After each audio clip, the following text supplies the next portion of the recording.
Hello साथियों, आज हम टॉकी टेल्स में एक बार फिर से उपलब्ध हैं, हाजिर हैं और आपके लिए एक और चर्चा जो हमने पिछली बार एक सीरीज जिसमें हमने तय किया कि शहर के और देश के जो साहित्य से जुड़े और कला से जुड़े हुए लोगों के साथ आपका रूबरू करवाएंगे, बातचीत करेंगे।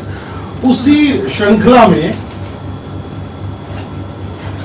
हमारे साथ आज हैं डॉक्टर सत्यनारायण। डॉक्टर सत्यनारायण परिचित उनसे लोग हैं, उनकी रचनाओं से लोग परिचित हैं और उनके पूरे व्यक्तित्व से भी, जो एक बार उनकी रचनाओं से परिचित होता है उनके व्यक्तित्व से भी परिचित होते हैं।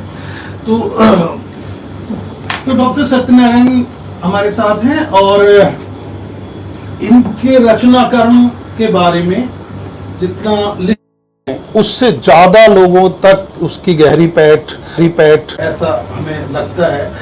और जब ये चर्चा में आए, अपनी शायद पहली ही रचना से, जब ये शुरू में कहानी के तौर पर ये कहानीकार थे, इनके दोस्त जैसा इन्हें देखते हैं, जैसा इनका जीवन रहा, इन्होंने उसमें कहानीकार के तौर पर इन्हें जाना जाता रहा है। लेकिन जब इनकी पहली किताब आई फटी जेब से एक दिन, एक शहर में और स्टेट में लोगों तक पहुंचा एक साहित्यकार के तौर पर, जिसका विमोचन मैं चाहूंगा कि वो परिचय में सत्यनारायण जी खुद बताएंगे।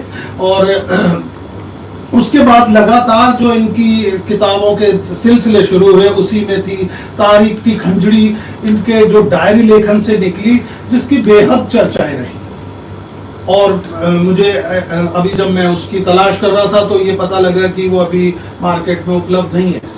हम सोचते हैं कि वो जल्दी फिर से मार्केट में उपलब्ध होगी। उसके बाद डॉक्टर साहब ने रिपोर्टाज के माध्यम से बहुत कुछ लिखा है, जिसमें इस आदमी को पढ़ो सर, आपकी वो एक रचना है किताब। तो हाँ, अब जब इतना रचना कर्म जब होता है और आप इतना ये सब जारी रखते हैं तो लोगों की निगाह होती है, सरकार की निगाह होती है, समाज की निगाह होती है और बहुत सारे इसी तरह के अकेडमियों की आपके ऊपर निगाह होती है। और लाजमी है कि बहुत सारे पुरस्कार भी इन्हें मिले हैं। मैं कुछ ज्यादा पुरस्कार का तो यहाँ जिक्र अभी नहीं करूंगा, लेकिन 2-3 चर्चित पुरस्कार जो सर को मिले हैं उनमें डॉक्टर घासीराम वर्मा का प्रथम पुरस्कार जो था उससे इनका शुरुआत हुआ। बिहारी पुरस्कार, साहित्य में बेहद चर्चित पुरस्कार इनको प्राप्त हुए। उसके बाद राजस्थान सृजनात्मक साहित्य अवार्ड डॉक्टर साहब को मिला है। साहित्य अकादमी राजस्थान की तरफ से इनको अवार्ड मिले हैं और भी तमाम तरह के अवार्ड। और लेकिन मैं सोचता हूं कि जो अवार्ड मिले हैं वो एक अलग जगह है, लेकिन डॉक्टर साहब की संगत में बैठना, मिलना, वो पुरस्कृत होना और परिष्कृत होना दोनों एक तरह का है। तो आज की चर्चा में हम सर से यहीं से शुरुआत करेंगे कि आपका जो रचना कर्म रहा है उसमें आप अपने को एक कहानी के कार के तौर पर शुरुआत करते हैं और बाद में एक कवि के तौर पर आप जाने जाते हैं, एक रिपोर्टाज लेखक के तौर पर जिसमें आपके रिपोर्टाज बहुत मशहूर हैं। अपने आप को एक साहित्यकार के तौर पे कैसा पाते हैं या लोग आपको किस तरह से देखते हैं डॉक्टर साहब? धन्यवाद महेश जी, और आप सबका भी इस मंच उपलब्ध कराया। और साहित्यकार के बतौर देखने के बाद आज भी मुझे लगता है कि मैं अभी शायद उस प्रक्रिया में हूँ कि अपने आप को कह नहीं पाऊँ कि साहित्यकार भी हूँ या नहीं हूँ, क्योंकि मेरा मानना है कि हम जो जीवन देखते हैं उस जीवन को मैं अभिव्यक्त करता हूँ और अभिव्यक्त करना ही फिर मेरी विधाओं का अपने आप में वो अलग अलग रूप होते चले जाते हैं। तो साहित्यकार असल में इतना भारी शब्द है, तो मैं तो एक तरह से निर्मल वर्मा कहते थे अपने लिए कि मैं तो रिपोर्टर हूँ, तो मैं भी ये कहता हूँ कि मैं तो जनता की तरफ से या अपने जो पात्र हैं उनकी तरफ से एक आवाज़ हूँ। तो मैं साहित्य में उनकी आवाज़ को, अपनी आवाज़ को, जीवन को जो मैं देखता हूँ अभिव्यक्त करता हूँ, वो चाहे डायरी हो, चाहे कहानी हो, चाहे कविता हो, रिपोर्टाज हो। और यही अभिव्यक्ति की तो ये अपने आप चीजें तय करती हैं और ये आलोचक पर निर्भर करता है कि वो उसको किस रूप में देखता है। तो सर, जैसे कोई भी एक प्रोफेशन में एक पहचान होती है कि जाना जाता है इंसान की वो अमुक प्रोफेशन में है, पर ये बहुत अनुभव अभी हो रहा है कि लोग किसी और प्रोफेशन में होते हैं लेकिन वो आखिर में ये कहते हैं कि मुझे साहित्यकार के तौर पर ही जाना जाता है, जबकि उनका प्रोफेशन कुछ और भी रहा है, वो कहीं से और सोर्स ऑफ अर्निंग उनका कुछ और, आजीविका का साधन कुछ और रहा है, और इसको कहते हुए वो गौरवान्वित महसूस करते हैं कि अच्छा हुआ कि मेरी पहचान एक साहित्यकार के तौर पे बनी। सर, सवाल ये है कि साहित्यकार बना जाता है या पैदा होते हैं साहित्यकार? असल में इसका बड़ा कठिन उत्तर है। असल में तो कोई पैदा क्या होना, मतलब जीवन जो देख साहित्यकार भी एक तरह से ये जरूर होता है कि वो और लोगों से अलग इसलिए होता है कि उसकी एक आंख होती है और उसके पास अभिव्यक्ति का एक भाषा होती है, उसके माध्यम से वो अपनों को अभिव्यक्त करता है। बाकी जीवन को देखने की आंख तो सभी के पास होती है। बस साहित्यकार जो होता है कि जन्मजात का, तो ये मुझे अटपटा भी लगता है, जन्मजात क्या होता है।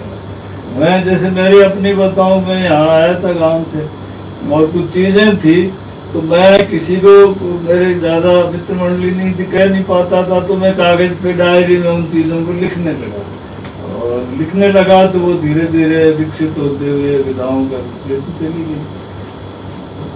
गई। कौन सी विधा आप, क्योंकि आपका बारे में कहा जाता है कि आप किसी शैली विशेष के हिमायती नहीं है कि अमुक शैली ही को प्राथमिकता मिले या अमुक शैली, लेकिन आपने लगभग सभी विधाओं में लिखा है। तो एक आम लेखक के लिए जो शुरुआत कर रहा है, कौन सी शैली वो अपनाए या क्या शैली अपनाई जा सकती है?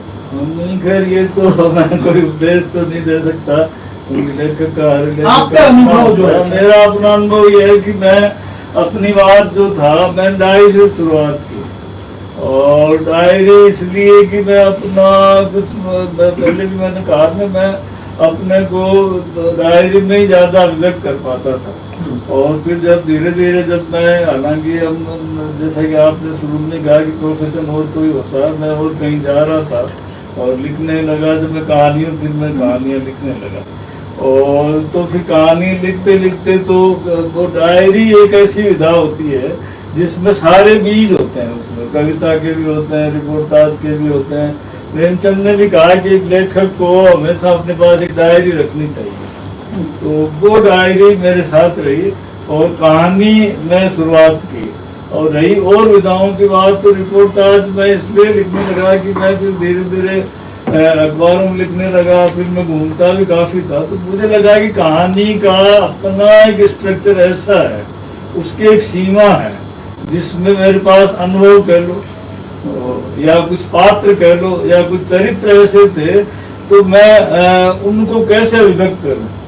तब मैंने ये रिपोर्टाज लिखना शुरू किया और डायरी तो मैं लिखता ही था। सर, डायरी के बारे में ये कहते हैं कि डायरी तो छुपाकर जो बात कही जा सकती है उसलिए डायरियाँ लिखते हैं, जब लोगों को कहीं अभिव्यक्त नहीं करना हो लेकिन वो खुद को एक्सप्रेस करना चाहते हैं। लेकिन आपकी डायरियाँ, उनका तो लोगों को इंतजार रहता है कि आपकी डायरियाँ, तो ये कैसे है? ये शुरुआत तो मेरी भी छुपा की हुई थी और मेरे लिए ये भी कहा जाता है कि इसकी डायरियाँ जो है, मतलब मैं कोई विस्तार से नहीं लिखता कभी भी, मैं कुछ भाव होते हैं या कुछ एहसास होते हैं, कुछ संवेदना होती है, उनको मेरे मन पे जो प्रभाव पड़ते हैं उन प्रभावों को डायरी में इंगित करता हूँ। और ये कहा जाता है, छुपने की बात है, मेरे एक मित्र तो कहते भी हैं कि तुम्हारी डायरी में वाक्यों के बीच जो गैप होते हैं, उस गैप को पकड़ना ही बड़ा वो होता है, मतलब उसमें कुछ छुपी हुई चीजें होती हैं, तो वो छुपा हुआ मान लो उसको कुछ कहते हैं। तो सर, ये इसके बाद जैसे आप जब डायरी, और डायरी में ही आपने कहा कि कविताएं भी उसी का एक, उसके माध्यम से कविताएं भी आप लिखते हैं और आपका जो बहुत निजी अनुभव भी लिखते हैं और सोसाइटी में जो चल रहा है उसको भी।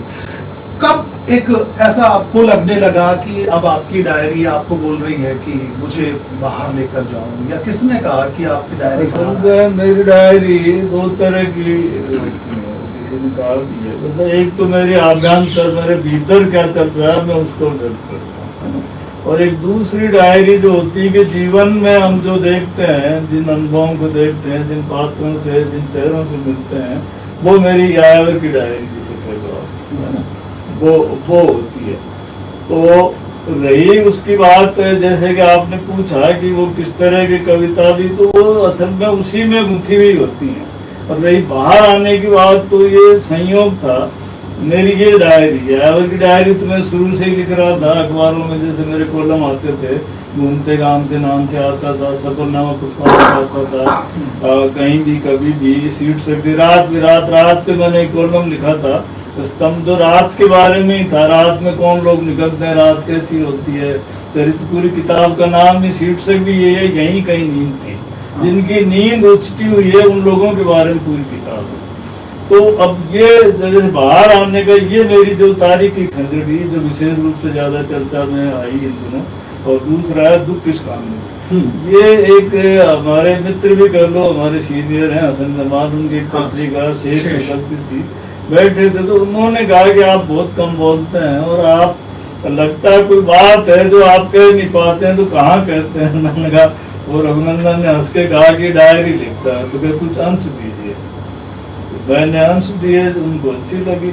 वो अंश आप आश्चर्य करेंगे कि जो समांतर कोश के कोशकार हैं, जो माधुरी के संपादक भी रहे हैं, अरविंद कुमार जी, और बहुत सीनियर आदमी, बहुत विद्वान आदमी, उनका एक दिन मेरे पास फोन आया सुबह 6 बजे, गाजियाबाद से। तो मैंने कहा सर मैं क्या बात करते हैं, तो उन्होंने कहा कि आपको ये डायरी मैंने पढ़े, आप तो बहुत अच्छी डायरी है, किताब के रूप में आनी चाहिए। तो मैंने कहा सर मैंने सोचा नहीं। उसके बाद से फिर ये अंश छपने लगे, इधर छपे, कथा देश में भी छपे, और कथा देश में मेरी यायावर की डायरी आती है, काफ़ी 20-25 साल से आ रही है, उसमें ये अंश भी छपे। तो उस तरह से फिर ये मेरे अंदरों, मेरे भीतर का जो महसूस करना है, जो मैं क्या सोचता हूँ मेरे अपने, वो फिर ये तारीखी खंजरी मेरी 2010 में आई। और इसका भी काफ़ी पाठकों ने, मेरे साहित्यिक समाज ने भी, मित्रों ने भी बड़ा स्वागत किया, तो मुझे एक वो हिम्मत कर दी। फिर एक दूसरी किताब भी आई दुख किस कांधे पे, और तीसरी भी तैयार है, चुपचाप दरख्तों के बीच, आने वाले। तो डॉक्टर सत्यनारायण का खुद के बारे में कहना है कि वो बहुत कम बोलते हैं, लेकिन डॉक्टर सत्यनारायण के लिखे हुए पर बहुत ज़्यादा बोला जाता है, बहुत ज़्यादा बोला जा रहा है और बहुत ज़्यादा सुना जा रहा है। उसी श्रृंखला में इस बातचीत में हम यही देख रहे हैं कि सर आपने जिस तरीके से अपने पूरे जीवन को जिया, लोग कहते हैं कि आपके लेखन में आपकी पूरे जीवन का भी असर दिखाई देता है, और उस असर के बिहाफ पे लोग आपके व्यक्तित्व के बारे में टिप्पणियां करते हैं अलग अलग तरह से। तो आप कैसे देखते हैं कि वाकई आपके जीवन का साहित्य पर प्रभाव पड़ा है, आपने जो लिखा है, ये लोगों को जो आपने देखा वो आपके जीवन पे हम पे प्रभाव पड़ेगा तभी तो लिखेंगे, लोगों को देखेंगे, या हम अपने को भी देखते हैं कि हम इस समय में कहाँ खड़े हैं, इस समाज में कहाँ खड़े हैं, और दूसरे लोग कहाँ संघर्ष कर रहे हैं, कहाँ खड़े हैं। तो इन दोनों का मिला जुला रूप ही होता है। और व्यक्तित्व की, मेरा अपना व्यक्तित्व की छाप अक्सर मेरे लिए ये भी कहा जाता है कई जैसे किताबों में कि आपकी छाया या आप उसमें कहीं न कहीं होते हैं। इसके पीछे एक कारण ये भी होता है कि शायद मैं एक तो उत्तम पुरुष में भी कई जगह ज़्यादा लिखता हूँ, तो ये एक कारण ये भी होता है। और कहीं न कहीं लेखक तो होता ही होता है, मतलब मैं अपने संदर्भ में कहूँ होता ही होता है, ऐसा नहीं है। और दोनों ही बात है, उससे परे भी जाता है। तो सर जब पहली किताब पे लौटते हैं कि जब पहली किताब छप कर आई फटी जेब से एक दिन, और उसका विमोचन राजेंद्र यादव उन्होंने किया। राजेंद्र यादव जिस तरह की शख्सियत रहे हैं और अभी भी अपने समय में भी और उनके बाद में भी वो चर्चित हैं अपने विचार श्रृंखला की वजह से, उनके जो रचना कर्म रहा उसकी वजह से, और एक आइडियोलॉजी थी उनकी अपनी। तो ये कैसे संभव हुआ, फटी जेब से एक दिन का विमोचन उनके द्वारा हुआ? क्या वो विचारधारा को के नजदीक किताब थी या आपकी उनसे ज्यादा नजदीकी थी? असल में ये तो क्या है कि मेरे प्रकाशक जो थे रचना प्रकाशन, वो साहित्य में आए थे। वो शायद मेरी पहली दूसरी किताब थी उन संदर्भ में साहित्य की। उसके पहले वो संस्कृत की किताबें, अभी भी संस्कृत की ज़्यादा छापते हैं। तो विमोचन की बात आई तो मैंने कहा कि किसको बुलाएं, तो मेरे दो ही परिचित थे, कमलेश्वर यादव जी, राजेंद्र यादव। तो राजेंद्र यादव से इसलिए था कि 1986 में उन्होंने हंस शुरू किया था, प्रेमचंद के समय था। फिर बाद में अमृताय ने निकाला, बंद हो गया। फिर जब इन्होंने हंस शुरू किया 86 में, शायद अगस्त जुलाई में किया था, और 87 में मेरी कहानी हंस में छपी थी। तो नेचुरल इतने बड़े पत्रिका में छपना, तो मैंने यादव जी को अप्रोच किया। मैंने कहा सर आप, मैंने पोस्ट कार्ड लिखा, तो फोन तो होते नहीं था। तो उन्होंने हाँ कर दी कि मैं आ जाऊंगा। फिर एक मतलब ये रहा। फिर मैंने प्रकाशक से बात की, तो प्रकाशक भी बड़ा खुश हुआ, और फिर उन्होंने आए। तो उस समय मेरा सौभाग्य भी एक, उसमें हरिनारायण जी जो कथा देश के संपादक है वो आए, हरिप्रकाश त्यागी चित्रकार वो आए, विजयदान देवता बिज्जी आए, काफी लोग थे उसमें। सर उसके बाद में जब एक लेखक को एक पहचान मिलती है, तो सीधी बात है कि कुछ ऐसे जो पहले से सीनियर लोग हैं, जो ख्यात नाम है, वो उनसे जुड़ने लगते हैं, उनकी रचनाओं से जुड़ते हैं। उसके बाद कई बार लेखक एक लंबे समय का अंतराल आ जाता है, उनसे कोई सृजनात्मक चीज नहीं होती, ऐसा कई बार है, देखा गया है। लेकिन उसके बाद आपने अपने आप को कैसे ढाला कि अब और किताब आनी चाहिए? आप पे प्रेशर था या आपने सहजता से होने दिया? किताब के बारे में जहाँ तक है, मैंने पहली किताब के बारे में भी मेरी रुचि नहीं थी। प्रकाशक की 2-3 बार आया छपी, और मेरा क्या था कि मैं हंस के पहले बता दूंगा, सारिका में मेरी पहली कहानी छपी थी। वैसे पहली तो पत्रिका इतवारी में छपी थी, लेकिन बड़ी जगह सारिका में छपी थी, और युवा लेखन प्रतियोगिता में मुझे पुरस्कार, आपके किसी दोस्त ने भेज दी थी वो कहानी? हाँ, पुरस्कार मिला था, और उसी से मेरी पहचान कह लो, या मैं कहानीकार के बदल हो गया। और रही ये बात आपने कहा कि बाद में तो फिर क्या है कि सिलसिला चल पड़ता है। तो मैं लिखने लगा, और लिखने का मतलब है कि मैं बरसों तक तो साहित्य लेखन पर ही एक तरह का जीवित रहा। मेरा आजीविका का साधन भी वही था, साहित्य। मैं अखबारों में रिपोर्टर लिखने लगा, कॉलम लिखता था, फीचर लिखता था, तो काफी पसंद किए जाते थे। आपने सर किसी एक सवाल के जवाब में कहा था कि मेरा ध्यान उनकी ओर जाता है जिनकी ओर किसी का नहीं जाता। तो क्या ये वो आदमी है जो गांधी का आखिरी आदमी, जिसको कहा था लास्ट मैन? गांधी का हमारे समाज में वो सारे आखिरी हैं आज भी, जो सचमुच जिनके वो जो नींव के पत्थर हैं, या कह लो कि जो नीचे हैं, उन्हीं पे इमारतें खड़ी हैं। हमारी इमारतों का मतलब है कि हम सब जो देख रहे हैं, जैसे शुरुआत में ही पहली बात मेरा रिपोर्टाज पहला था, ये गाड़ियां वालों पे था, काठ के घर लोहे के। फिर मैं देखता था, एक जगह गया तो मैं पेंशनर से पहले क्या है कि अब तो पेंशन बैंक में मिलती है, पहले मैं देखता था कि उनको जो रिटायर्ड जो होते थे, विशेष रूप से छोटे सिपाही कोई, तो एक जगह थे वो, उनको मैंने वहां से शुरुआत की। तो आखिरी आदमी कर मैं खुद ही वहां से आया हूँ। मतलब मैं किसान का बेटा, एक संघर्षशील परिवार से आया, मेरे पिताजी बड़े संघर्ष करे किसान। तो मुझे लगता है मैं तो आज भी आखिरी आदमी हूँ संदर्भ में। तो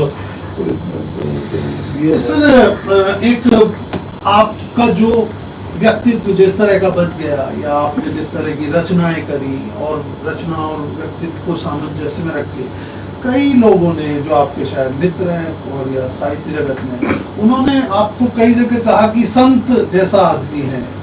ये तो मैं ऐसे सवाल था कि प्रगतिशीलता और संत, क्या ये दोनों साथ चलते हैं? लेकिन इसका जवाब भी किसी आपके एक मित्र ने मुझे दिया कि संत भी समाज का हिस्सा है, और जिस तरह हम जाने जाते हैं। आप अपने को कैसे देखते जब कोई कहते कि एक संत? पता नहीं कैसे होगा, आपको बहुत जगह रिपोर्ट किया है सब लोगों ने। वो तो उनकी सदा सहित है, वरना मेरे घर वालों को पूछ लो, या और कोई ऐसे मित्र भी जो कहेंगे बड़ा दुष्ट है। तो ऐसा नहीं है संतवन। मैं तो इसलिए कहता हूँ कि मैं थोड़ा घुल मिल नहीं पाता हूँ लोगों में, एक तो कम बोलता हूँ, घुल मिल नहीं पाता हूँ, थोड़ा एकांत में परे रहता हूँ, इसलिए कहते होंगे, वरना संत वंत में तो संत हूँ नहीं, बड़ा उस तरह का भटकने नहीं, वाला शायद वो आदमी इसी हूँ। कि जिस तरह के आपके सामाजिक सरोकार रहे और जो आपकी दृष्टि रही, उसमें कभी आपने शायद लेखन में और अपने व्यवहार में खोट नहीं आने दिया, शायद हाँ, इसीलिए मेरा ऐसा ये कहते जरूर हैं। है कि मैं जो जिन लोगों के साथ रहता हूँ, जैसा लिखता हूँ, मैं उनके साथ वैसा ही घुल मिलता हूँ, उन्हीं के बीच रहता हूँ। आप आश्चर्य करोगे, आज भी मैं राइटिंग टेबल पे लोग बैठे हैं, एकांत चाहिए, कुछ चाहिए, मैं ये चरण सिंह जो है वहाँ एक जगह गए भी, और बड़े लेखक जो मेरे मित्र लोग आते हैं, मैं कुछ चाय की थड़ियों में बैठा रहता हूँ, वहीं अपना लिखता रहता हूँ। तो मेरे सामाजिक सरोकार का कोई वैसे नहीं है, लेकिन उन्हीं में घुल मिल जाता हूँ। मतलब मैं जैसे पहले मैं कुछ दिन जब मैं बस में कंडक्टर भी की थी, कुछ 2-4 महीने, और उसमें आपकी एक वो भी आपने लिखा कि आपको कंडक्टरी से जब आप हट गए या हटा दिया था आपको, तो उसके बाद आपने उसी रोड पे दूसरी बसों में ये कह के कि मैं फला बस में कंडक्टर हूँ, बहुत दिनों तक फ्री यात्राएं भी की आपने। असल में वो तो हाँ, वही तो इसलिए क्या मैं अभी भी कंडक्टर हूँ, वो ये तो कह क्या है कि भाई करते थे तो वो उस रूट पे या और कोई के फलानी बस में मैं भी हूँ, तो वो किराया तो लेते नहीं थे, और ये तो कोई वो। लेकिन ये जरूर है कि मैं क्या करता था कि मुझे गाने सुनने का बड़ा शौक था, और उन दिनों टेप रिकॉर्ड नए नए आए थे बसों में, तो मैं पीछे की सीट पे बैठ जाता, अपना गुनता भी रहता, कुछ सोचता भी रहता, और ड्राइवर को कहता है वो कैसेट लगा दे, गाने सुनता रहता था। तो एक जगह जहाँ से शुरू होती वहाँ चला जाता, अंत में दूसरी बस में आ जाता। सर, ये जो आपने कंडक्टर के समय में जब कंडक्टर थे और आपकी उसमें एक बहुत मार्मिक कहानी का शीर्षक आपको जरूर याद होगा कि एक महिला बस में जाती है और आती है, जब आपने उससे बातचीत करी और पता लगा कि एक बार उसका बेटा कंडक्टर ही था और वो किसी दंगे में, तो जब मैं उसको देखता हूँ उस कहानी को, तो लगता है कि आप कहीं से भी किसी भी जगह से संवेदनशील हो सकते हैं, उसके लिए कुछ खास अध्ययन या खास पेशे की जरूरत नहीं है। तो एक कंडक्टर की दृष्टि से जब आप उस पूरी घटना को रखते हैं, तो मेरा ख्याल है पूरी मानवीय। कंडक्टर नहीं था, मैं यात्री के बतौर ही बैठा था। हाँ, और वो एक अनुभव था, और उसके लिए मैं आपको वैसे ही बता दूं, उसके अलावा भी हमने जब दंगे हुए थे जयपुर में, शायद 89 में, तो जयपुर के हर चौराहे पे हम नाटक खेलते थे। साबिर खान उनका निर्देशक होता था, मैं कविता पोस्टर लगाता था, हर चौराहे पर हमने करीब मतलब 100 से ज्यादा शो किए थे उसके, हर चौराहे पे करते थे दंगों के दौरान, और ताकि सांप्रदायिक सद्भाव बना रहे। उसी दौरान ये मैंने लिखा था, ये जो आप बता रहे हैं। हाँ, हाँ, बहुत बेहद संवेदनशील, बहुत मार्मिक, और बहुत सोचने पे कि हम पूरा समाज, पूरी सत्ताएं किस तरह से देख सकती है हमारे आसपास होने वाली घटनाओं को। वो आपकी हर एक कहानी में वो है। फिर आपके वो जो आप जिस स्टेशन पर, एक स्टेशन मास्टर की कहानी है जिससे मिलने जाते हैं, जिनकी लड़की का नाम निक का आपने जिक्र किया, तो आपने वो मानवीय पहलुओं को कि जिनका कभी कोई जिक्र नहीं करेगा, जिन जगहों पे आपको कभी याद नहीं किया जाएगा, लेकिन आप पलट पलट कर उन जगहों पे जाते हैं और पेड़ों के पास भी जाते हैं और जो लोग थे उन तक भी जाते हैं।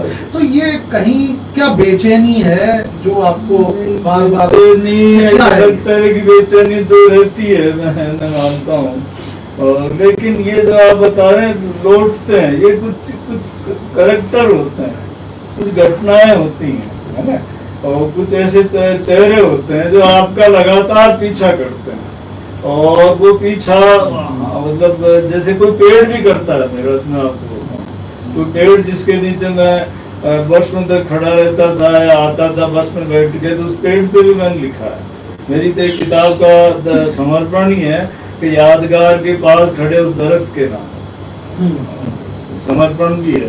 तो कुछ जो आपने बताया निक वगैरह थे, ये ऐसे छूटे हुए पात्र हैं जो आपका पीछा करते हैं, मतलब मेरा करते हैं, और जब तक मैं उनको लिख नहीं लूं कहानी में, संस्मरण में, रिपोर्ट, तब तक मैं अपने को कह लो कि मैं मुक्त भी नहीं पाता हूँ। मैं फिर मुझे तसल्ली मिलती, मेरी बेचैनी थोड़ी दूर होती है, और लेकिन फिर ये और होता है कि फिर कोई दूसरा पात्र के मैं तो रह ही गया, तो इसीलिए मुझे एक बार मेरे एक मित्र ने पूछा था कि आप कहानियां तो इधर क्यों आए, कहानियां कम कर दी इधर। तो मैंने कहा कि कम नहीं की कहानियां भी लिखता हूँ, लेकिन मेरे पास इतने चेहरे हैं, इतने पात्र हैं जो मेरा पीछा करते हैं और वो किसी विधा में कहानी में नहीं समाते हैं। तब मैं रिपोर्टाज में या इनमें इनको अभिव्यक्त करने की या उनकी डायरी में कोशिश करता हूँ। और मैं किस्मत भी हूँ कि मुझे एक ऐसे संपादक मिले हरिनारायण जी कि जो मुझे स्पेस दिया कि आप इन चेहरों के बारे में लिखिए। अब आप लोग या मेरे पास जो मित्र लोग कहते हैं कि ये तो अपने आप में कहानी, जैसे आप भी कहते हो कि ये कहानी है, जबकि मैं कहता हूँ कि अब ये संस्मरण भी कह लो या कुछ भी कह लो, विधा का मैं इसमें नहीं जाता। तो लेखक के तौर पे आप बहुत मामूली जो आपके आसपास गुजर रहा है, बस में जो दिखा, सड़क पे जो दिखा, सुनसान किसी जगह पे आप खड़े वहां दिखा, और अचानक से आप ऐसा क्या लिख देते हैं कि 1984 में आपको आपकी दाढ़ी को देख के बस में से लोग उतार देते हैं आपको और रात भर शायद जेल में रखते हैं। ऐसा क्या कुछ आपको यंत्रणा दी गई थी, ऐसा क्या लिख दिया था? ऐसा नहीं, मैं धौलपुर में मेरी नौकरी लगी थी और उन दिनों कुछ दंगे भी हुए थे।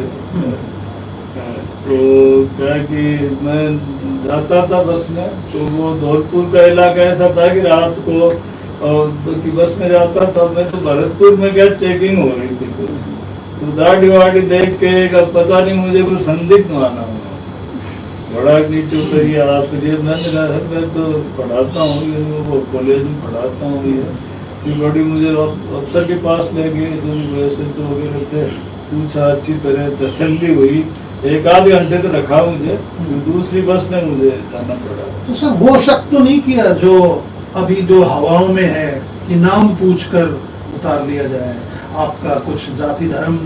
नहीं, वो नहीं किया, दाढ़ी वाड़ी के कारण आपने कुछ समझा होगा। तो सर ये पूरा एक साहित्यकार कैसे देखता है इन घटनाओं को कि एक दौर में ये एक सोशल एक्टिविस्ट के तौर पे लोगों को चिन्हित किया जाता था, लेकिन अगर अभी पूरा जो फिजा में है कि बहुत बार कि नाम पूछकर आपको ट्रीट किया जाएगा, तो ये क्या बदलाव साहित्य ला रहा है, सत्ताएं ला रही हैं, किसका कंट्रोल है इस सब? सर जो बड़ा कष्टकारी है ये, और ये बड़ा साहित्य के सामने एक तरह का चैलेंज भी है।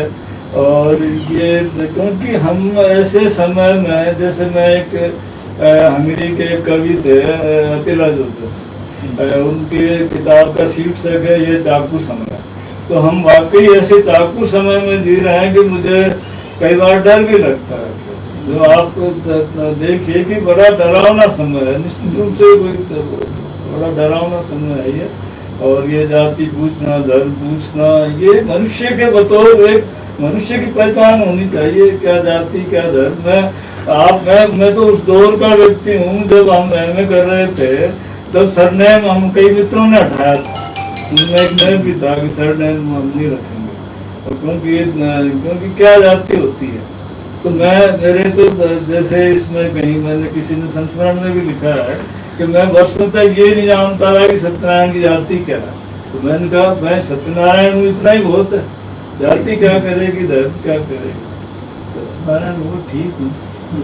लेकिन ये बड़ा त्रासदायी होता है, कई बार बार पूछा जाता है कि जाति पर मनुष्य है, क्या जाति करेगी। बड़ा ये खतरनाक समय में जी रहे हैं।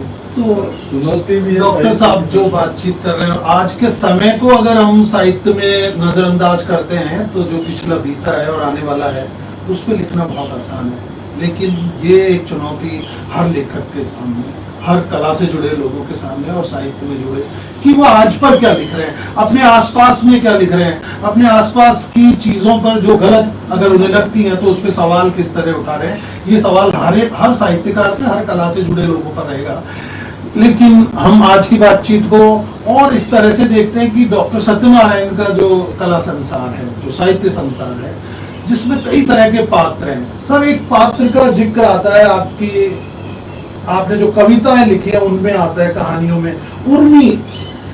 तो उर्मी को हर एक, मैं अपनी तरह से देखता हूँ, वो उर्मी मेरे भी जिंदगी में है।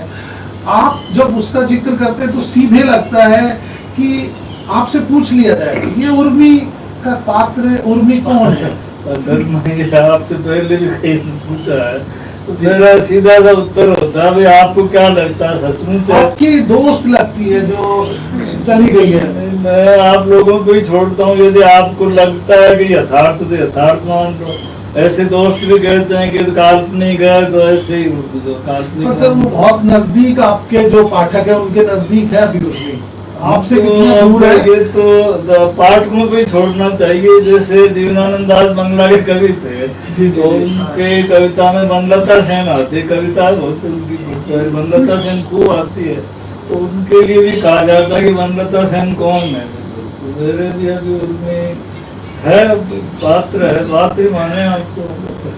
हाँ, पर पूरा जीवन है उस पात्र में, इसलिए मुझे लगता है वो पात्र वो जीवन आपके अनुभव से आप लोगों को ही छोड़ता हूँ, लेकिन वो हमारे भी बहुत नजदीक है। हाँ तो ये अच्छी बात है। तो सबकी अपनी अपनी उर्मी होती है। किसी ने कहा भी था कि हमें तो सबको अपनी अपनी उर्मी याद आ जाती है, तो अच्छी बात है। हाँ, तो मेरी उर्मी के बहाने तो हम अभी अगले अगर कुछ लम्हे कविता के साथ जो डॉक्टर सत्यनारायण ने लिखी है, सर आपकी जो कुछ रचनाएं जो कविताएं हैं हम चाहेंगे अगर उनको आप हमारे लोगों के लिए पढ़ें, तो जो आपकी पसंदीदा भी हैं और या जिनमें आपकी कई कविताएं। मेरा एक तो ये रहा कि मैंने कई विधाओं में किया, तो मेरे साथ ये बड़ी दिक्कत भी होती है कि मैं कहानी भी मुझे अच्छी लगती है, मैं कहानीकार के बतौर ही अपने को कहलाना पसंद करता हूँ, लेकिन अब मेरी छवि बीच में ये रिपोर्टाज की बन गई। मेरी करीब 6-7 किताबें रिपोर्टाज की हुई हैं, तो उसके बीच में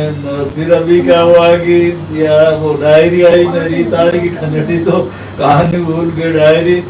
मेरी कविताओं का तो ऐसा है कि मैं डायरी में ही लिखता था। ये तो मेरे एक मित्र बड़े कहानीकार थे, रघुनंदन वो रहे, वो एक दिन सुनाई कुछ, तो उन्होंने कहा इन कविताओं को निकालो। तो अभी ये धरती शीर्षक से कविताएं जिसके लिए आप गा नहीं अभी नाम लिया उन्होंने, तो वो कविताएं उसमें उसी तरह की कविताएं थी। सर आपकी कुछ दूसरी संग्रह आया मेरा बच्चा रहे जैसे बचा है जीवन, तो वो उस तरह की थी, प्रेम की कह लो या जो भी उस रूप की, बीच में जैसे बचा है जीवन, जीवन को लेके थी।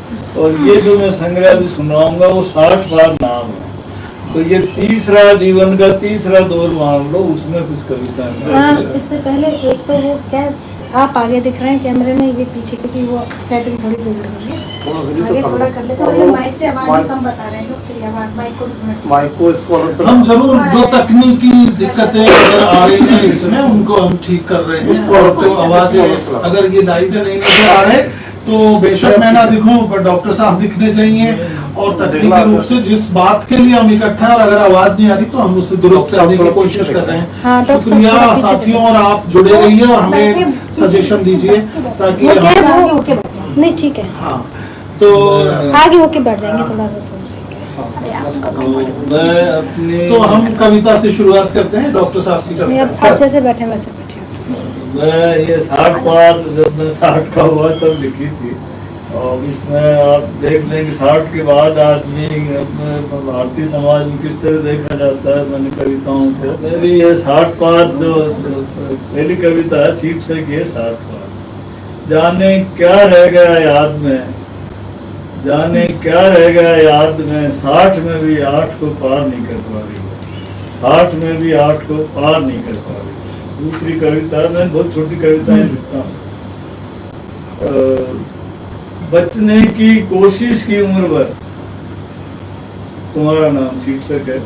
बचने की कोशिश की उम्र भर गुनाह होते ही गए, 60 बार भी तुम्हारा नाम एक गुनाहित है, 60 बार भी तुम्हारा नाम एक गुनाहित है। एक कविता है, अफसोस यही, दुख यह नहीं कि तुम नहीं मिली, दुख यह नहीं कि तुम नहीं मिली, अफसोस यह कि शब्द जुटा नहीं पा रहा हूँ 60 के पार भी। दुख यह नहीं कि तुम नहीं मिली, अफसोस यह कि जुटा नहीं पा रहा हूँ 60 के पार भी, यदि मिल जाती तो क्या कहता। शब्द जुटा नहीं पा रहा हूँ 60 के पार भी, यदि मिल जाती तो क्या कहता। कविता है मेरी। ये यात्रा मतलब 60 तक की जीवन यात्रा किस तरह से संक्षेप में छोटी लिखता हूँ। यह यात्रा नदी में जल, चूल्हे में आग, मैंने पार की जल और आग की नदी। नदी में जल, चूल्हे में आग, मैंने पार की जल और आग की नदी। कितनी कथाएं, कितने खुरदरे चेहरे, खेत से खेत रहने तक ये यात्रा लड़कती है भीतर 60 के पार में, लड़कती है भीतर 60 के पार। और कुछ मैंने, ये सभी सोचते हैं मुझे वही का, तो मैंने मृत्यु को लेके कुछ कविताएं लिखी कि आदमी मृत्यु को कैसे देखता। तो मैं इस पे मैंने पूरी सीरीज लिखी है मृत्यु को लेके। तो मैं मृत्यु में दो कविताएं सुनाता हूँ। एक कविता है, उसके शीर्षक मृत्यु ही सीरीज चलती है 1 2 3। कहाँ किस देश में है तुम्हारा वास, उन्हीं घरों में क्यों ओचक देती हो दस्तक, जो चाहते हैं जीना। कहाँ किस देश में तुम्हारा वास, उन्हीं घरों में क्यों ओचक देती हो दस्तक, जो चाहते हैं जीना युगों तक। वे ही क्यों आते हैं सबसे पहले तुम्हारी गिरफ्त में, जबकि उन्हें करने होते हैं अभी कई काज। वे ही क्यों आते हैं सबसे पहले तुम्हारी गिरफ्त में, जबकि उन्हें करने होते हैं अभी कई काज। फावड़ा हाथ में लिए वे ही खोदते हैं धरती, ताकि उपजा सकें हम, ताकि उपजा सकें। एक कविता है मृत्यु, ये भी है कवि शीर्षक हुई मृत्यु। कहाँ हो प्रिय, मृत्यु को संबोधित है। कहाँ हो प्रिय, किस देश के किस घर में लगा रही हो सेंध, जबकि अभी इस समय S1 की 38 नंबर सीट पर लेटा मैं सोच रहा हूं कि यूं ही चली आओ चलती रेल। कहाँ हो प्रिय, किस देश के किस घर में लगा रही हो सेंध, जबकि अभी इस समय S1 की 38 नंबर सीट पर लेटा मैं सोच रहा हूँ कि यूं ही चलती आओ चलती, यूं ही चली आओ चलती रेल में। देवदास का पारों के गांव जाने का वह दृश्य याद आ रहा है। मैं नहीं चाहता तुम उस तरह आओ, मैं रेल से उतरना ही नहीं चाहता। धान क्या से रेल गुजरे और मेरी सांस जोर से धड़के, क्या इतना बहुत नहीं है हम समय के लिए, क्या इतना बहुत नहीं है हम समय के लिए। मुझे लगता है तुमसे तो ये कविताएं जिनका में शब्द बहुत कम है, लेकिन हमारी जिंदगी और जिनका वजन बहुत ज़्यादा है, जिनमें छोटे छोटे ऐसे स्टेशन जिनके जो जयपुर के बहुत नज़दीक हैं। अगर ये जयपुर डॉक्टर साहब की रचनाओं में जयपुर की जगह, MI रोड, अजमेरी गेट, ये बहुत फेमस हुए आपकी जैसे। और कई बार लगता है कि आप अभी भी कहीं अजमेरी गेट पे अटके हुए हैं। MI रोड आपको लगता है अभी जाके उसके बारे में खड़े हो जाए और अपने वो, लेकिन आपने जब धानक्या स्टेशन का, आपके एक जहाँ के शायद आप हैं सरीरी स्टेशन, मतलब वो धानक्या तो नहीं है, सरीरी स्टेशन का जो आप जिक्र करते हैं, और वहां से एक दृष्टि मिलती है लोगों को कि हम कहाँ से खड़े होकर अपनी पूरी जीवन को देख रहे हैं, दूसरे के नजरिए को समझ रहे हैं। तो ये सादगी जो है, ये इसको कैसे, मेरा मानना है कि लोकल काफी मेरे पहले आते थे, अभी भी आते हैं लोकल, स्थानीयता जिसे कहते हैं। तो मेरा मानना है कि कई बार हम क्या है कि विश्व स्तरीय फलाना के स्तर में पड़े रहते, मुझे लगता है कि स्थानिकता में विश्व स्तरीयता छिपी होती है। मैं कैसे, आपने नाम भी सुना होगा, मुझे याद नहीं आ रहा है, कैसे बहुत बड़े लेखक भी हैं विश्व के जो कभी अपने गांव से बाहर नहीं निकले, और बहुत बड़े राइटर भी हैं। मेरे यहाँ भी लोकल बहुत आते हैं, जिक्र आते हैं, जगहों के आते हैं, अजमेर गेट के भी आते हैं लोकल, लेकिन वो एक जगह नहीं, वो सबकी अपनी जगह हो जाती है। साहित्य में कोई अच्छा, भाषा के साथ भी आप प्रयोग करते हैं, खुद पैदा करते हैं, या है जिसको आप प्रकाश में लाते हैं? एक आपके मित्र भी हैं साहित्यकार, कहानीकार चरण सिंह पथिक, वो कहते हैं कि उन्होंने आपसे कई शब्द ले लिए अपनी रचनाशीलता में। आप जब लटूम का इस्तेमाल करते हैं, आप खुद ही कहते हैं कि मैं टपटेले करता हूँ, तो लोग फिर बाद में, अब ये चलन में है, तो वो अपनी बातचीत में बताते हैं कि आपसे मैंने कुछ ले लिया और आपकी पूरी रचनाशीलता पे। तो ये क्या क्रिएशन है या आपने अपना कुछ? चरण सिंह मेरे प्रिय कहानीकार है, वो तो उसका अपना एक अलग तरह का भाषा का अंदाज है, बहुत ही प्यारा। और मुझे लगता है कि क्या होता है कि कुछ चीजें ऐसी होती हैं, कुछ जो कि हम उनको अभिव्यक्त नहीं कर पाते, तो वो शब्दों के अलावा कुछ ले नहीं पाते हैं, क्या क्या करेंगे। जैसे टपटेले मारना हिंदी में मुझे लगता है कि भटकना, ये मुझे जमता नहीं। जमने का मतलब है कि इसमें पात्रों का भी होता है, पात्र के अनुसार भी भाषा, और मैंने कोई वैसे अलग से अर्जित नहीं किए, ये हिंदी का ही रूप है। और कोई जैसे हमारे यहाँ एक बड़े अच्छे कहानीकार हैं जिनका बहुत कम जिक्र किया जाता है, मणिमधुकर के यहाँ भी स्थानीय शब्दों का, ऐसी राजस्थानी के शब्द खूब आते थे। हाँ, ये जरूर है कि मैं भाषा को थोपता नहीं, मेरी भाषा के जो भाषा जो है पात्रों के साथ आती है, मैं अपने आप कहीं उनको पात्रों के बीच में नहीं पड़ता। भाषा जो पात्र होता है उसके अनुसार भाषा आती है। अभी कुछ ही दिन पहले सोशल मीडिया पे एक खबर थी और विज्ञापन था कि हम आपको साहित्यकार बनाना सिखाएंगे, साहित्यकार बनना सिखाएंगे, आपको कहानी लिखना सिखाएंगे।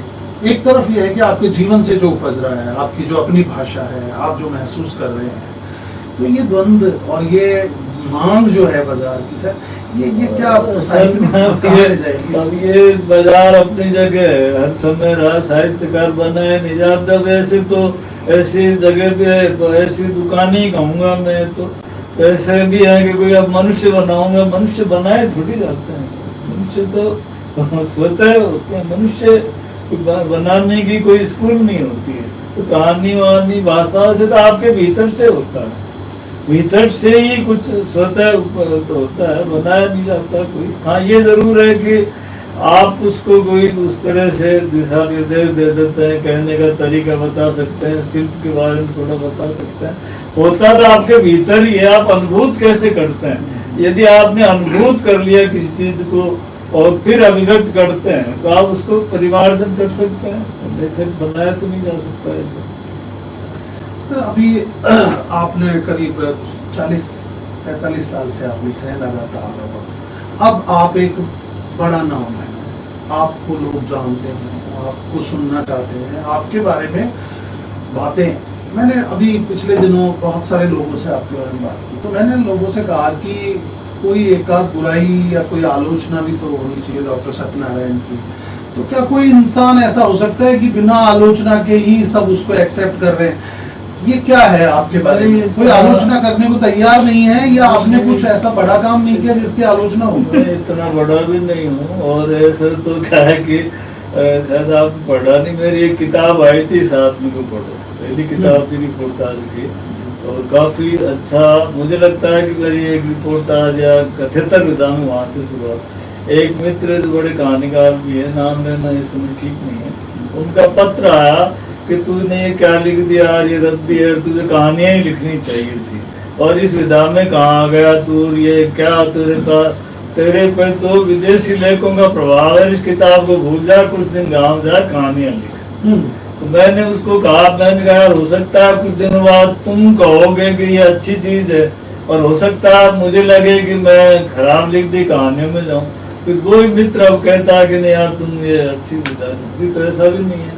और एक ने ये भी कहा, मतलब ऐसा नहीं है बड़ा, हालांकि अब ये सबका आलोचक का अपना तरीका था, उसने कहा कि इनके यहाँ दुख भूख गरीबी यही होता है। तो मैंने कहा कि जिस दिन ये मिट जाएगा तो मैं लिखना पर हंसी खुशी का लिख दूंगा, ऐसा भी नहीं है।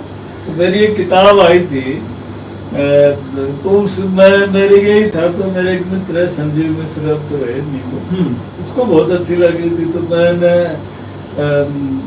केसर की ओढ़नी फूलों की काया, मेरा एक रिपोर्ट था, वो बड़ा खुश हुआ था। फिर उसने लोगों को कहा कि सत्यनारायण दुख और दर्द नहीं, ये भी लिखता है। फूल बेचने वाली ये छोटे कपड़े बेचते उनके बारे में मेरा रिपोर्ट था, केसर की ओढ़नी फूलों की माया, फूलों की काया। तो इस तरह ये भी नहीं है कि सब कोई बड़ा। हाँ, ये जरूर मैं कहूँगा आपकी बात का कि मुझे प्रेम बहुत मिला, पाठकों का मिला, साहित्यकारों का मिला, और राजस्थान में मुझे बड़ा, हिंदी में भी, पूरे हिंदी जगत में भी मेरे समकालीन बड़ा प्रेम करते हैं। यादव जी मुझे बहुत प्रेम करते थे, बहुत ही प्रेम करते थे। और कमलेश्वर भी मुझे बड़ा, मतलब एक दो बार मुझे बुलाया भी, कोई ऐसी बात थी, मतलब नौकरी के लिए भी बेरोजगार थे, तो अपने मित्र, समकालीन मित्र भी जो आप कह रहे हो ना, तो वाकई प्रेम करते हैं, बहुत करते हैं। आलोचना या वेद पर लिखा रिपोर्टाज जो एक संपादन है आपके व्यक्तित्व पर है, आपकी रचनाओं पे है, आपके पूरे साहित्य कर्म पर है, तो उसमें लोगों ने, मैं सोचता हूँ जितने नाम मैं जानता हूँ साहित्य में, जिनके जो बड़े राइटर हैं या लगातार जो राइटर है, मैं सोचता हूँ वो बड़ा राइटर है, वो है। और मैंने करीब 50-60 लोगों को देखा, उन्होंने उसमें आपके व्यक्तित्व के बारे में लिखा। मुझे अभी नाम याद नहीं, लेकिन पहले ही लेख में जिन्होंने उसमें लिखा है, वो कहते हैं कि वैन गॉग की याद जब उन्हें आई, तो मैं यहाँ, ये वैन गॉग का जब किस्सा है, तो उसमें अपनी जिंदगी की जद्दोजहद भी है, प्रेम के लिए एक भटकाव भी है, लेकिन एक व्यक्ति आज इतने सालों बाद आपको पढ़ते हुए वैन गॉग को महसूस करता है, तो ये क्या घटना है? नहीं, घटना नहीं, ये आर.के. शर्मा एक मेरे मित्र थे, अंग्रेजी के प्रोफेसर, उनका लिखा हुआ संपूर्ण उन्होंने लिखा था। और रही अब ये, तो अब जैसे वैन गॉग के बारे में आप जानते हैं, इलस्ट्रेटेड लाइफ जिन्होंने पढ़ा है, तो वो किस तरह के संघर्ष से आए, तो वो संघर्ष से, अब मैं, वो तो उनसे तो खैर, वो तो बड़े लोग, बड़े आदमी थे, लेकिन हाँ, मैं भी, मतलब वहीं से जद्दोजहद से निकला व्यक्ति हूँ। बड़ी मुश्किल से यहाँ आए, कहाँ कहीं बड़ी पढ़ाई की, ये किया, तो ये जद्दोजहद मुझे लगता है कि असल में तब दूसरी तरह की जद्दोजहद, जीवन में कई तरह की जद्दोजहद, तब दूसरे हमारे अस्तित्व को या जीने के लिए संघर्ष की जद्दोजहद थी। अब मेरी बेचैनी है, दूसरी तरह की बेचैनी है कि हमारा समय कैसा है, जैसा कि मैंने कहा, चाकू समय है, क्या हो रहा है, या लोगों को जब मैं देखता हूँ कितना संघर्ष कर रहे हैं, तो ये बेचैनी किसी लेखक की, या किसी लेखक या कोई भी संवेदनशील आदमी हो, तो संघर्ष है, बेचैनी है, तो रहती है। लेकिन एक उद्वेलन पैदा कर देती है आपको पढ़ते हुए। जब आपको पढ़ते हैं तो लोग, जो आपके मित्र हैं, जो साहित्य में जो पाठक हैं, वो पढ़ते पढ़ते कहीं खुद उदास हो जाते हैं, कहीं खुद वो पात्र में के नज़दीक चले जाते हैं, इसीलिए वो शायद ऐसा महसूस करते हैं। तो ये एक तरह से आपकी ताकत भी है, लेकिन ऐसा तो नहीं कि वो आपके व्यक्तित्व उन पर भारी पड़ जाता है, आपका अच्छापन, जिसमें मैं अभी भी कह रहा था कि आपकी कोई आलोचना नहीं है, नहीं, मतलब उससे मुक्त नहीं हो पाता आपका पाठक। मुझे लगता है कि वो, अब ये विशेषता भी हो सकती है कि वो लिखे हुए से आत्मसात कर लेते हैं अपने को, या साधारणीकरण हो जाता है उनका, तादात्म्य हो जाता है।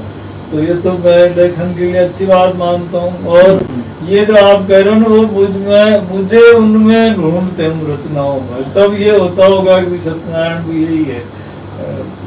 कई जगह मैं होता भी हूँ, नहीं भी होता हूँ। तो ऐसा क्या हो जाए कि आप थोड़े बिगड़ैल हो जाएं, थोड़े से बदनाम हो जाएं, थोड़ी आलोचना हो जाए, ऐसी क्या संभावनाएं लगती है कि एक साहित्यकार आपके मार्फत, कि जब एक नाम, एक ओहदा, एक पहचान है, उसके बाद कई बार आता है, इतना बड़ा साहित्यकार होने, इतना करने के बाद फिर उनका कुछ झुकाव दूसरी तरफ हो गया। इतना बड़ा तो नहीं, लेकिन ये आप जो कह रहे हो नहीं, आपका प्रेम है, मेरे मित्रों का प्रेम है, पाठकों का प्रेम है कि मुझे इतना प्रेम देते हैं कि मुझे बिगड़ेल नहीं मानते, जबकि मैं अपने को बिगड़ेल ही मानता हूँ। तो आपने, मैं एक सवाल एक इस तरह से समझना चाह रहे हैं कि या तो हम अपने को जब किसी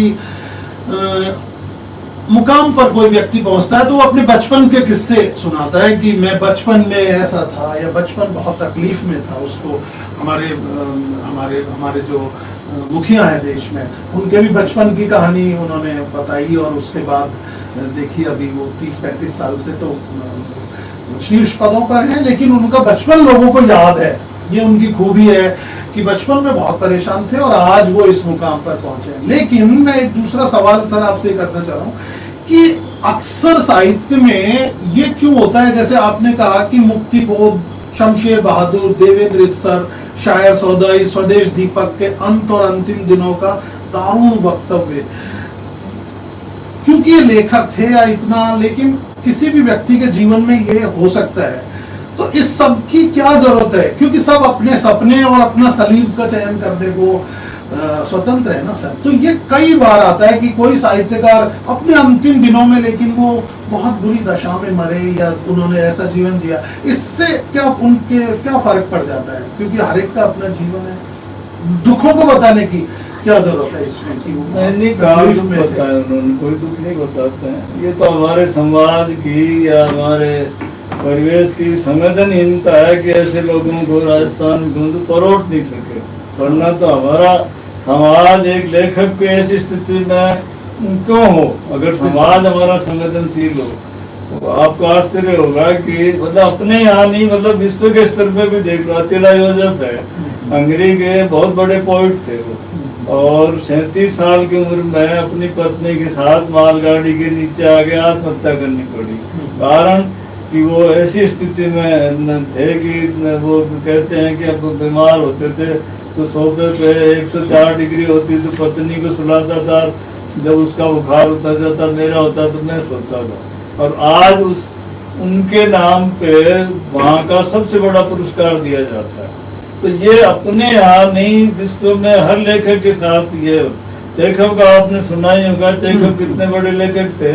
जब वो वहाँ से जा रहे थे जर्मन में शायद इलाज करके, तो जब वो डिब्बे से उतरे तो किसी की वो बजाते हैं ना, शोक धुन बज रही थी, तो जैसे लेखक उसके साथ थे तो पता चला कि साहब वो तो किसी कर्नल के लिए शोक धुन बज रही है, चेखव के तो ऐसे ही जा रहे थे। अमृत राय ने लिखा, प्रेमचंद जब सब यात्रा जा रही थी, शमशान ले जा रहे थे, तब कहा, किसी ने पूछा कौन, एक मास्टर नहीं रहे, एक मास्टर नहीं रहा। तो ये तो समाज की संवेदनहीनता है, ये लेखक क्या करे।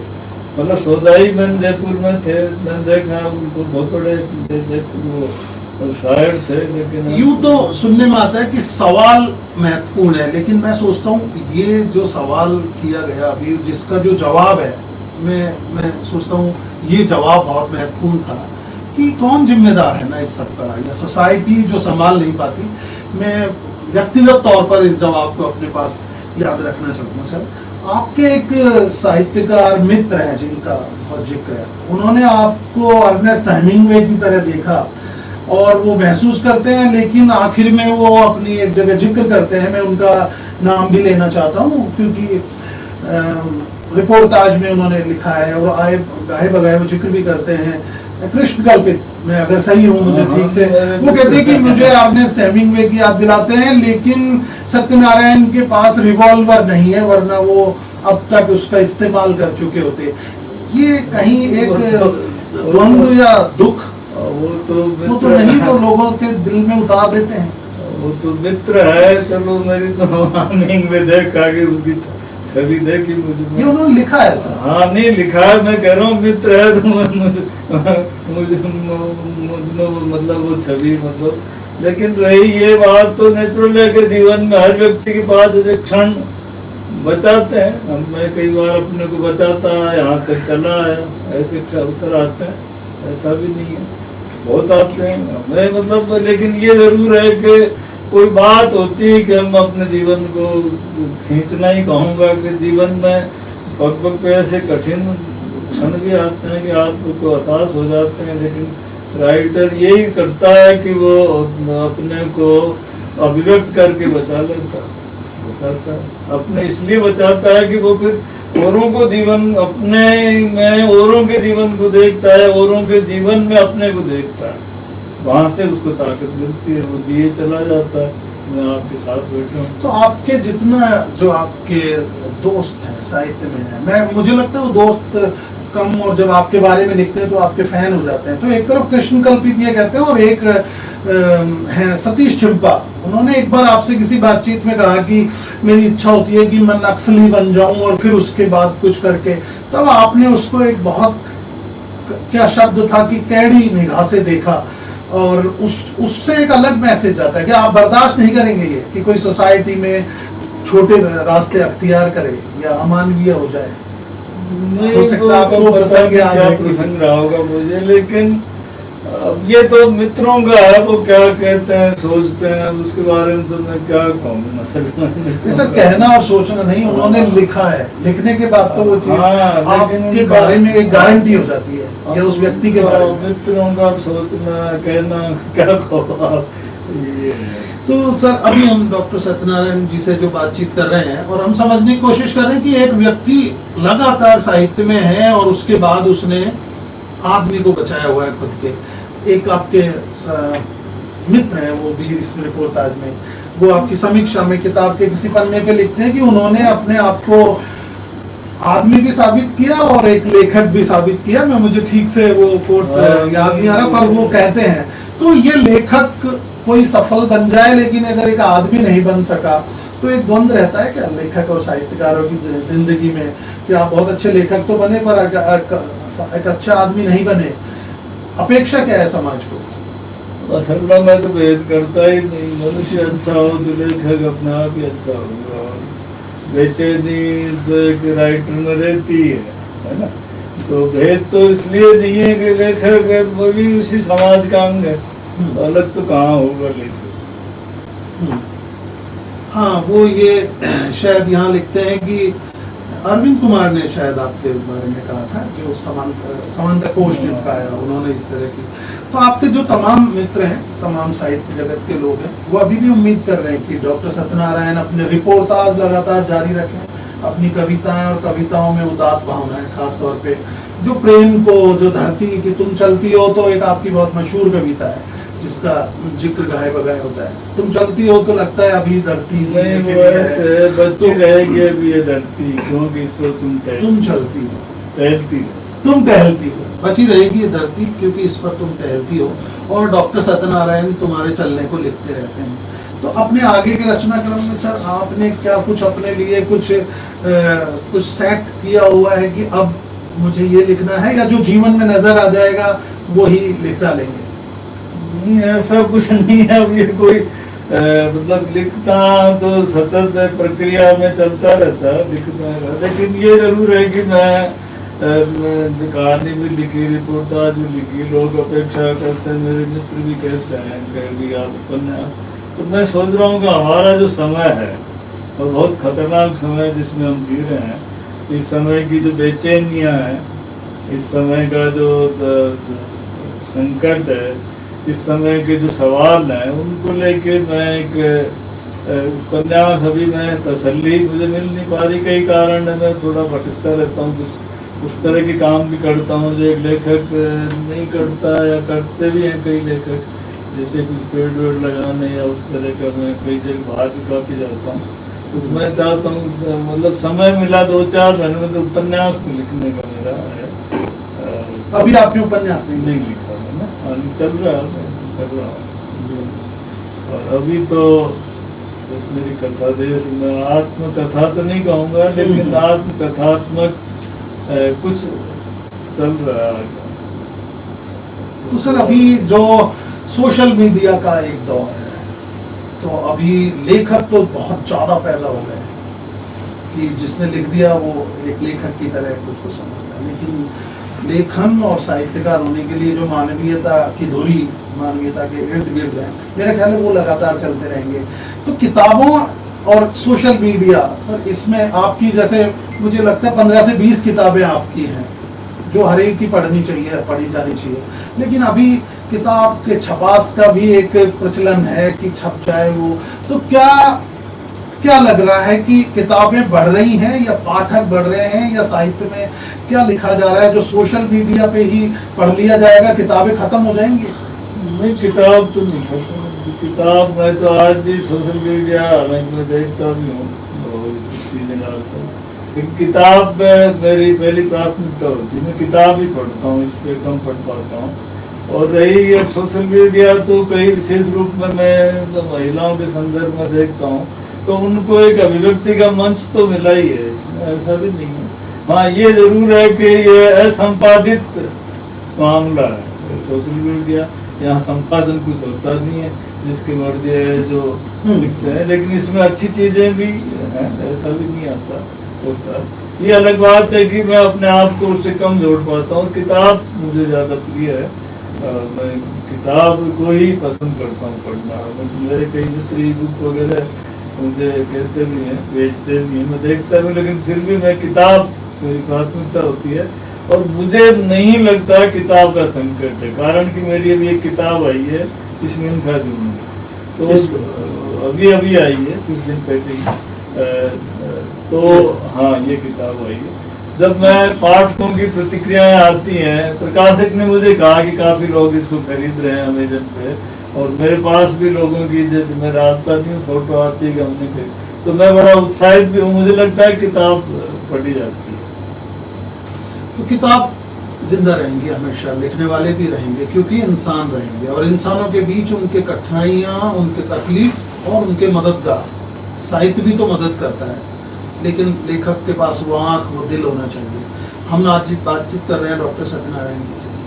हम आखिरी सवाल, इनके साथ कोई भी सवाल ऐसा नहीं लगता कि आखिरी सवाल हो, एक और नई बातचीत की जा सकती है, लेकिन कुछ बार बार जिक्र आता है। इन्होंने जब जयपुर में थड़ियों पर बैठकर बहुत चाय पी है और पिलाई है, और काफी उधारी भी लोगों की रखी है, ब्रेड चाय पकौड़ों की। अभी कोई ऐसी उधारी है जो चाय पकौड़ों के अलावा जो आप लोगों की चुकाना चाहते हैं? उधारी तो प्रेम, अपने आप में ही प्रेम चुकाना बड़ा कठिन है, पैसे की तो फिर भी चुका दें। मुझे मतलब मैं एक प्रसंग याद है, जब मेरी कहानी पे टेलीफिल्म बनी थी दूरदर्शन से, फटी जेब से।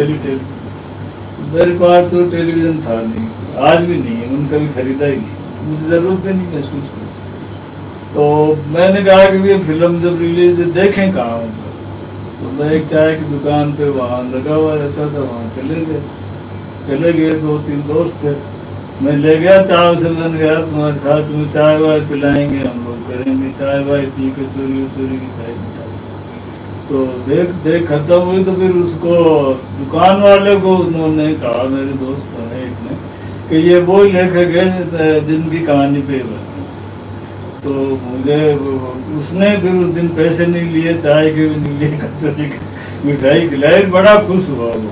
और उसके बाद जब भी जाता, जो प्रेम जो मिलता है ना, पैसा तो फिर भी चुका दिया जाए।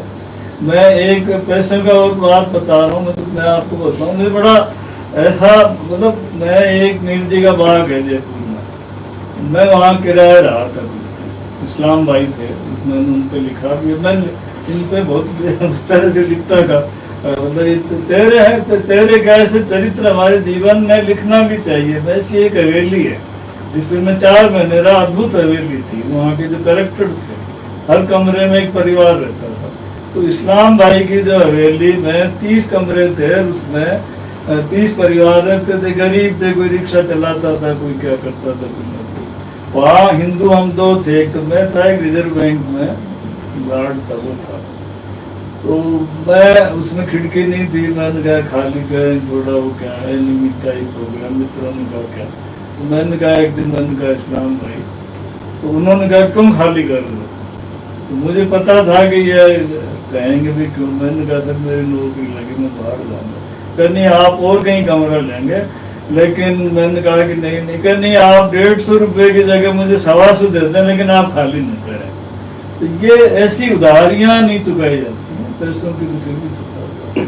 तो ये जब एक लेखक का परिचय हम करते हैं, तो उसको मिले हुए बेहद बड़े पुरस्कारों से, जिसमें डॉक्टर सत्यनारायण के साथ है कि बिहारी पुरस्कार, साहित्य अकादमी पुरस्कार, राजस्थान का सृजनात्मक साहित्य अवार्ड, और तमाम तरह के ये बड़े चेक है पुरस्कार के। लेकिन ये जो उदाहरण है जो जिंदगी में गुजर रहे हैं, ये बहुत सारे पुरस्कार हैं, वो पुरस्कार हैं जो रेजगारी की तरह आपके पास इकट्ठा होते हैं। और अपने अच्छे बुरे दिनों में, और चाहे जब आप इनकी खनक सुन सकते हैं, इनको निकाल कर इस्तेमाल कर सकते हैं। ये बड़े पुरस्कार मुझे लगते हैं, लेकिन उसके लिए आपको डॉक्टर सत्यनारायण होना होगा। डॉक्टर सत्यनारायण जी से हम आज बातचीत कर रहे हैं इस पे। सर, हम आपसे जो बातचीत कर रहे हैं साहित्य पे, और आपने अपनी यात्रा के बारे में जरूर कोई ऐसे सवाल, हमने बहुत कोशिश करी कि आपसे कुछ औपचारिक अनौपचारिक सवाल करें और जान लें आपको सारा का सारा। हम नहीं जान सकेंगे, क्योंकि आपके बारे में जितने आपके मित्रों ने लिखा है, सभी ने कहा है कि हम आज तक जान नहीं सके आपको। कोई ऐसी बात आप बताना चाहते हैं कि जिससे और लोगों की समझ में इजाफा हो जाए सत्यनारायण जी के बारे में? नहीं, ऐसा तो कोई जो अभी तक अछूता है, कुछ आपने बताया ही नहीं अपने बारे में, या नहीं, अपने बारे में तो टुकड़ों टुकड़ों मेरे साहित्य में आता ही है।